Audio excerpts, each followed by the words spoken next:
जय हिंद साथियों, मैं विजय गौतम बहुजन हिंद मोर्चा जलालपुर से। इस समय आया हूँ दुर्गापुर क्षेत्र में, जहाँ पे एक रामप्रीत पांडे स्कूल स्कूल है।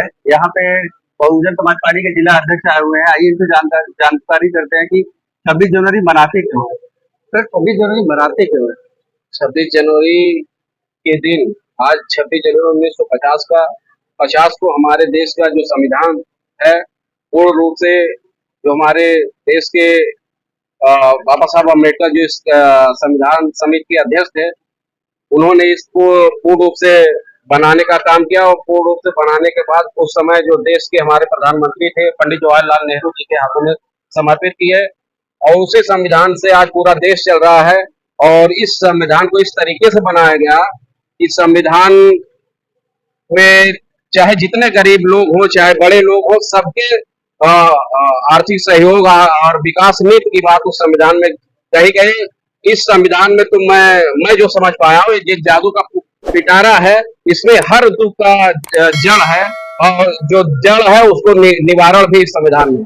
सर, संविधान संविधान को लेकर 26 जनवरी हम लोग भारत वाले हर साल मनाते हैं, लेकिन क्या संविधान के बारे में 26 जनवरी को जानकारी दी जाती है कि संविधान में ये चीजें हैं, क्या क्या धारा है, क्या ऐसा कोई हर विद्यालयों में ऐसा क्यों नहीं होता कि संविधान को पढ़ाया जाए?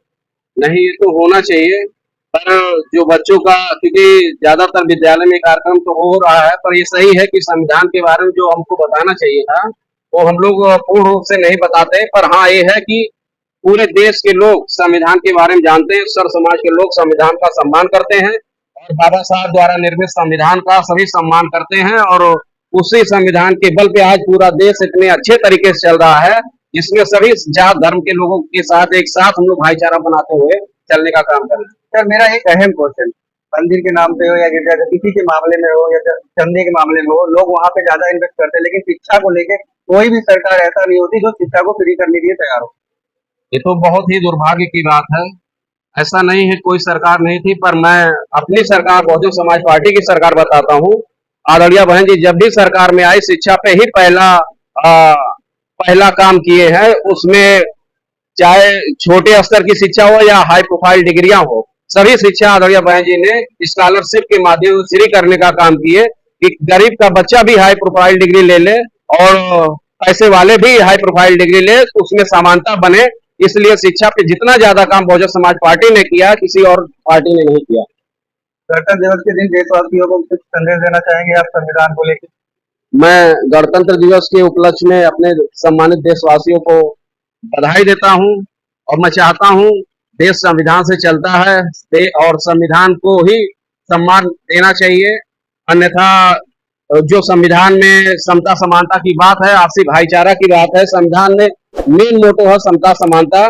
समता समानता का सीधा मतलब है समता मूलक समाज की स्थापना से, जिसमें सभी जात धर्म के लोग एक साथ आए और भाईचारा पैदा हो। और भाईचारा जब पैदा होगा तो देश बहुत उन्नति करेगी। आने वाले समय में बहुजन समाज पार्टी की मजबूती पर क्या कहेंगे? अभी 15 जनवरी को हम लोगों ने बसपा सुप्रीमो आदरणीय बहन जी का जो हमारे राष्ट्रीय अध्यक्ष हैं, उनका जन्मदिन मनाने का काम किए। और आदरणीय बहन जी ने उसी के बाद तत्काल 16 तारीख को हम पूरे प्रदेश के जिला अध्यक्षों को और सीनियर नेताओं को बुलाकर एक दिशा निर्देश जारी की हैं। और आगे की रणनीति ये है कि कल से हम लोग 27 तारीख से अपने अम्बेडकर नगर के पांचों विधानसभा में एक कार्यक्रम जो कैडर के माध्यम से चालू होने जा रहा है, और गांव-गांव जाकर हम लोग बाबा साहब, मानवर साहब, आदरणीय बहन जी और बहुजन समाज पार्टी की विचारधारा और विकास नीति को बताने का काम करेंगे, जिससे 2027 तक हम लोग एक कार्यक्रम गांव-गांव जाके चलाने का काम करने जा रहे हैं।